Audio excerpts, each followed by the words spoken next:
დღეს უწყვეტი პროტესტი 362 დღეა და ტრადიციულად დედაქალაქის ცენტრში იკრიბებიან დემონსტრანტები, ხალხი, ვინც ახალ დემოკრატიულ არჩევნებს ითხოვს და ვინც ითხოვს პოლიტიკური პატიმრების ციხებიდან გამოშვებას. ახლა ჩემს ზურგს უკან სწორედ ხედავთ აქციის იმ მონაწილეებს, რომლებიც თავისუფალი მიკროფონის რეჟიმში მიმართავენ აქ შეკრებილ ხალხს. ნებისმიერ მოქალაქეს შეუძლია სრული შემთხვევაში, რომ ეს მიკროფონი დაიკავოს, საკუთარი სათქმელი დღეს რუსთაველის გამზირზე გამოსულ მოქალაქეებს უთხრეს.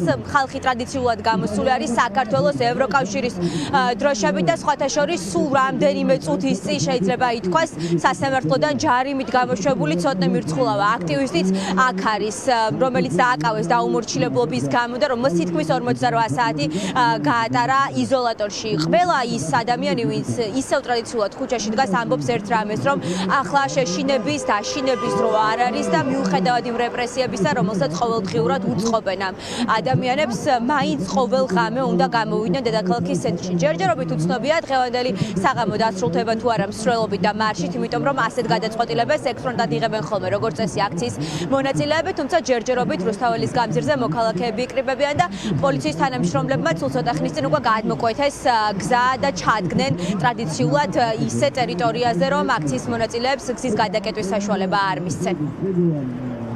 ეს დაჭერები ზოგადად რას ემსახურება, ყველამ კარგად ვიცით, ემსახურება ჩვენს დაშინებას და ჩვენს გამოკეტვას უკანონოდ დროებით მოსაუბრების იზოლატორებში თუ ციხეებში, თუმცა ამით ჩვენ არ ვშინდებით, ხო ხედავთ, იმიტომ რომ დღეს ლუკა ჭოხონელიძეც ჩემთან ერთად გამოეშვება და სხვა დაკავებულები, ისიც აქ იდგებოდა და მარტივი პასუხი გვაქვს ჩვენ ამაზე. ტრადიციულად ყოველ დღე შევხვდებით რუსთაველს, სანამ ამის შესაძლებლობა გვექნება და ტროტუარზე დამაკავეს ჩვეულებრივ რეჟიმში, თუმცა დღეს მოწმეებმა ისეთი რაღაცები იკადრეს, არ ვიცი მე საერთოდ რა დუხის ამ ადამიანებს, თუნდაც მუნდირის ტარება და თუნდაც ხელფასი და სიტყვების დღეს მათ საკუთარ თავს აკადრეს, თუმცა ჯარიმით გამომიშვეს და დღესაც რუსთაველზე ვარ.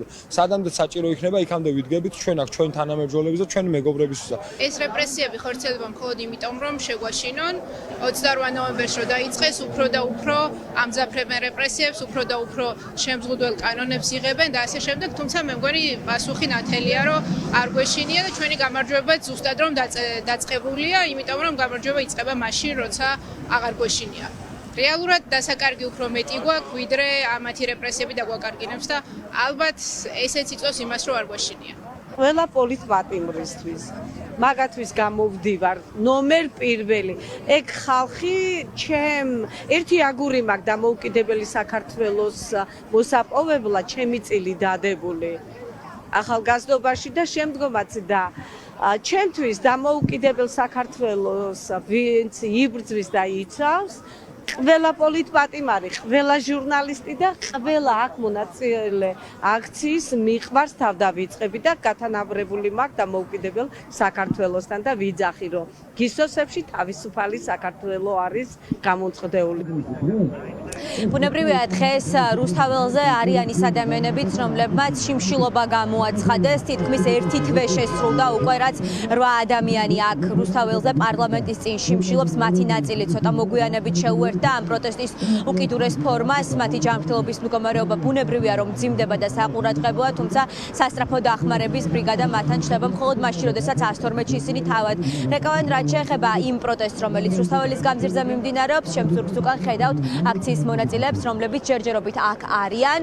უცნობია დაიძრება თუ არა მარში, მსვლელობა დღეს რუსთაველის გამზირიდან, რომელიც როგორც წესი ტრადიციულად პარლამენტის უკან მიმდებარე ქუჩებზე დადის ხოლმე შეძახირებით, სკანდირებენ ისინი პოლიტიკური პატიმრების, სინისტის პატიმრების გათავისუფლების მოთხოვნით, აფრიალებენ საქართველოს და ევროკავშირის დროშებს. თუ კი მარში დაიწყება, ბუნებრივია ჩვენ პირდაპირ ეთერში ისევ დაგიბრუნდებით.